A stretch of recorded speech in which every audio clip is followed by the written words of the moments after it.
Grace and peace to you. Welcome to Morning Watch. Morning, Robin. Morning, Terry. Robin, I don't know how you managed to leave a comment before I even went live. That was that was wild. Welcome to Morning Watch. I'm Rob, one of the pastors here at White Plains. Glad to have you with us today. This is where we gather for a song and a thought for the day. So glad you are with us whenever you're watching. And however soon you tune in. Good morning, Floretta. And good morning to you whenever you're watching. Thanks for being here. Well, let's begin our time together by going to God in prayer.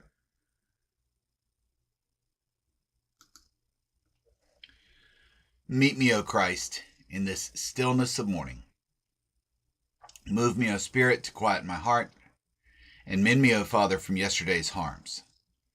From the discords of yesterday, resurrect my peace. From the discouragement of yesterday, resurrect my hope.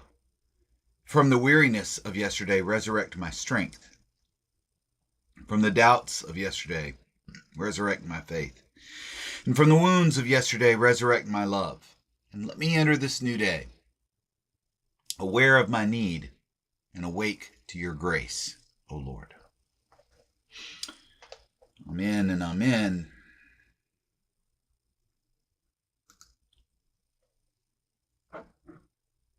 Morning, Kenneth.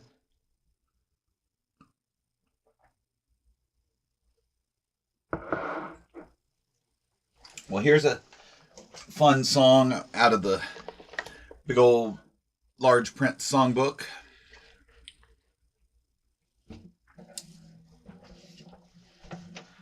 Jimmy Holiday, Randy Myers, and Jackie D. Shannon. Just seemed to fit with today's reading. Think of your fellow man, lend them a helping hand, put a little love in your heart. See it's getting late, please don't hesitate, put a little love in your heart. And the world will be a better place, and the world will be a better place for you and me. This way, see, another day goes by, still the children cry, put a little love in your heart. If you want the world to know, we won't let hatred grow, put a little love in your heart. And the world will be a better place, and the world will be a better place for you and me. This way, see, take a good look around, and if you're looking down, put a little love in your heart. And I hope when you decide, kindness will be your guide, put a little love in your heart. And the world will be a better place, and the world will be a better place for you and me. This way, and see, put a little love in your heart, put a little love in your heart, put a little love in your heart, put a little love in your heart. There you go.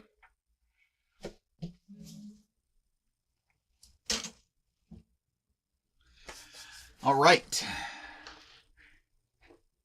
And today we come to a name I'm sure many of you are familiar with. Morning, Jeanette. Happy Wednesday. Morning, Lee. Dorothy Day. Dorothy Day lived from 1897 to 1980. Remember, we're talking about service. So, I mean, you kind of had to figure we might get we might get to her name. Richard Foster writes that Dorothy Day's life is one of apostolic service. She's principally remembered for her love of the poor and her willingness to go to prison for the gospel's sake. But her Christianity was deeply formed by prayer and study of the Gospels. And while most people remember her for her vigorous social protest, hers was no splinter group advocacy. She wanted Christianity, whole and entire.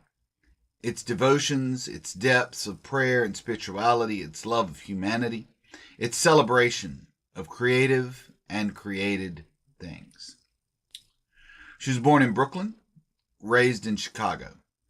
Dorothy Day met the sights and smells of urban poverty close up, and she resolved to do something with her life, to be a writer and a socialist, in order to change things for the better.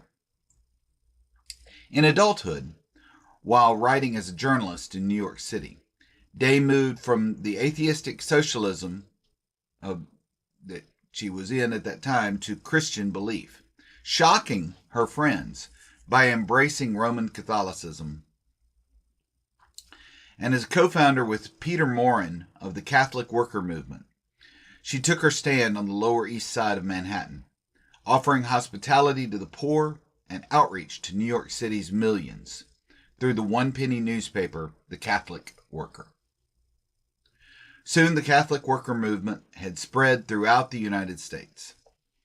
Day's writing was a considerable form of Christian service, as well as her hands-on work with the poor on her doorstep. In order to have a Christian social order, we must first have Christians, she wrote. In co-founding the Catholic Worker Movement, she wanted, like Francis of Assisi, to call the whole people of God to renewal and reform, to renew the church with the gospel. But most of all, she felt and said in the Catholic Worker, quote, "It is time to take the lid off the well of truth from which the mystics and saints drew." Notice in the reading that follows, which is taken from her autobiography, The Long Loneliness, how Day's ideas of service flow from attentiveness to Christ's word and Christ's example of Christian service. And the Peter that she's referring to in this writing that we're going to read is Peter Maurin, her longtime collaborator with the movement. You'll hear more about him before we finish up today. She writes, "Our Detroit House of Hospitality for Women is named for St. Martha. We are always taking care of migrant families in that house. Southern families who are lured to the north because they hear of the high wages paid. It is a house of 8 large rooms, and each of the bedrooms has housed a family with children. But the congestion has meant that the husbands had to go to the men's house of hospitality, named for St. Francis. Sometimes the families overflow into a front parlor and living room downstairs. The colored take care of the white children, the white take care of the colored, while the parents hunt for homes and jobs. Such an extreme of destitution makes all men brothers."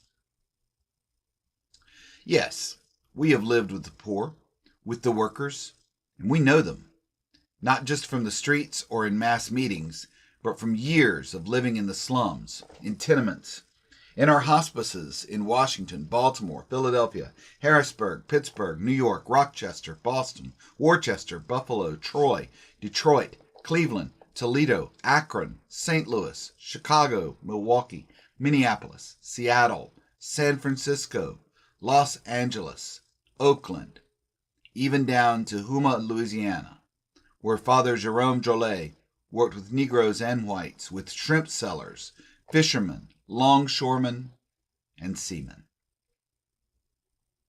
What an impact. I mean, just that list of places that she worked, even while she was alive. And she writes, "Just as the church has gone out through its missionaries into the most obscure towns and villages. We have gone as well. Sometimes our contacts have been through the church, sometimes through readers of our paper, through union organizers, or those who needed to be organized. We have lived with the unemployed, the sick, the unemployables. The contrast between the worker who is organized and has his union, the fellowship of his own trade to give him strength, and those who have no organization and come into us on a breadline is pitiable. They are stripped, then, not only of all earthly goods, but of spiritual goods, their sense of human dignity. When they are forced into line at municipal lodging houses and clinics and our houses of hospitality, they are then the truly destitute. Over and over again in our work, many young men and women who come as volunteers have not been able to endure it and have gone away.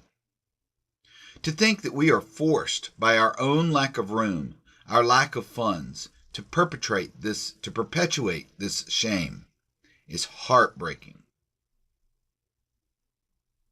And she says, "Is this what you meant by houses of hospitality?" I asked Peter, her co-founder.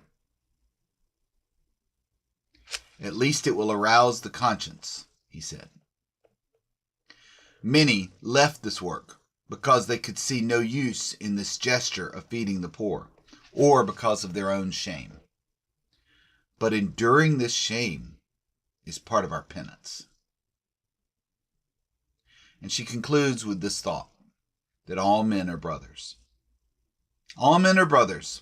How often we hear this refrain, the rallying call that strikes a response in every human heart. These are the words of Christ.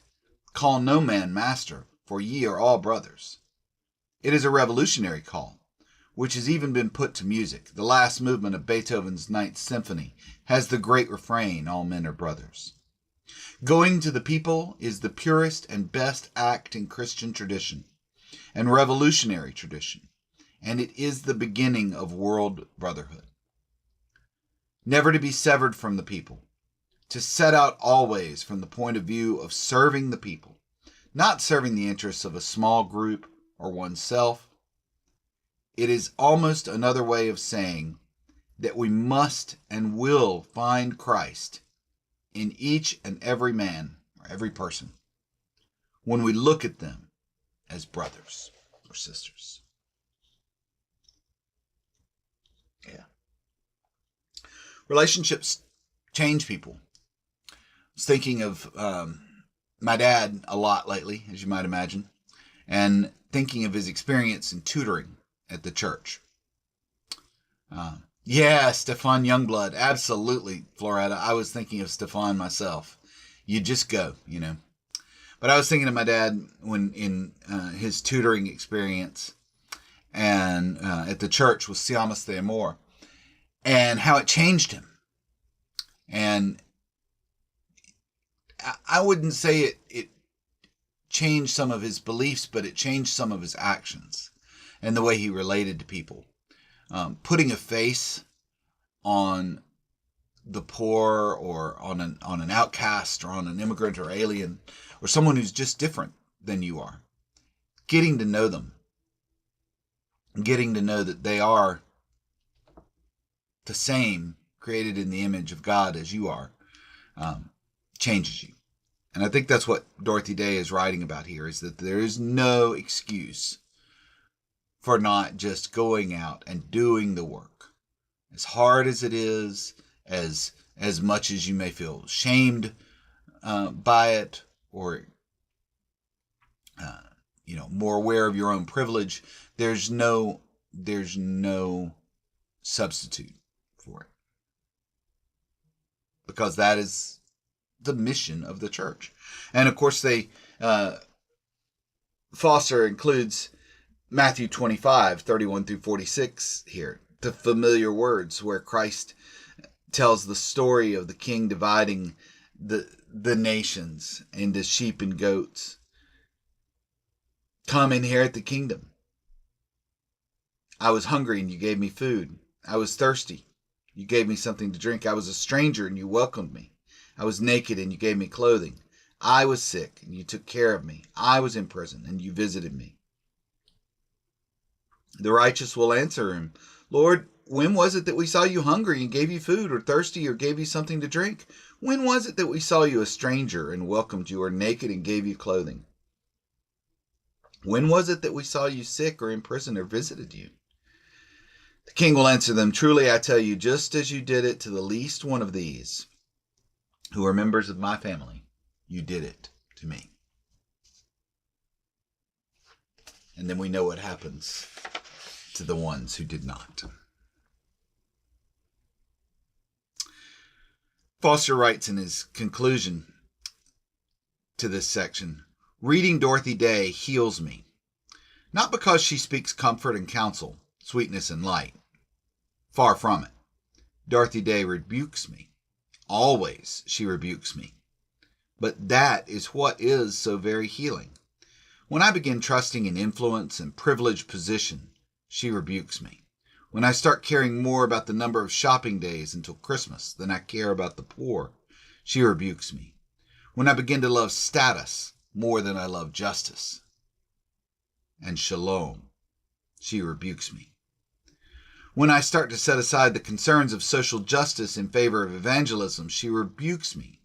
And that rebuke, that stinging rebuke, is what is so very healing. The decisive event in Dorothy Day's call to work among the poor is a very moving story. At the height of the Great Depression, she was in Washington, D.C., reporting on a hunger strike being staged by a small army of desperately impoverished demonstrators.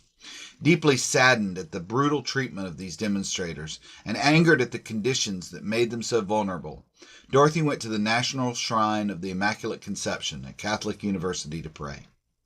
The upper church was still under construction, and so she went to the crypt beneath, with its low vaulted ceilings and dark chapels lit by the flickering of vigil candles. There, she wrote, I offered up a special prayer, a prayer which came with tears and with anguish, that some way would open up for me to use whatever talents I possessed for my fellow workers, for the poor. Returning to her New York apartment, she found a stranger waiting to meet her. I'm Peter Morin, he said, in a thick French accent. George Schuster, editor of the Commonweal, told me to look you up, and a red-headed Irish communist in Union Square told me to see you. He says we think alike. This was the beginning of a lifelong collaboration that proved to be the vivid answer to Dorothy's desperate prayer.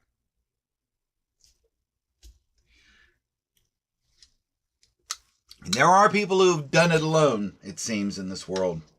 But most of us need some help.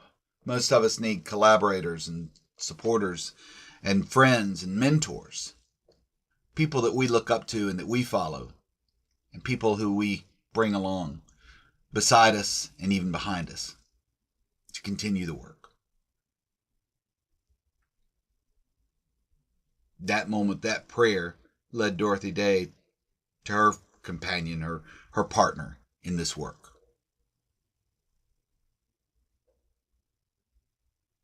Thanks be to God. Thanks for being here, folks. I hope you find her story and her words as inspiring as I do as we consider this virtue, this Christian discipline of service and what it means for us to take it on as a believer, as a follower of Christ, centering our life on love of God and love of neighbor. Thanks for being here. I look forward to seeing you tomorrow for another morning watch. Thanks, Keith. Yeah, and Jesus, right? That's the whole point. That was her statement. You can't, in order to have a Christian movement, you first have to have Christians. You've been there in the crypts. Wow, Terry. Terry says she's been to those crypts in that cathedral. Yeah. Thanks, Florida. All right. Y'all take care. Thanks for being here. May you find peace and purpose in this day. And I'll look forward to seeing you again tomorrow for another morning.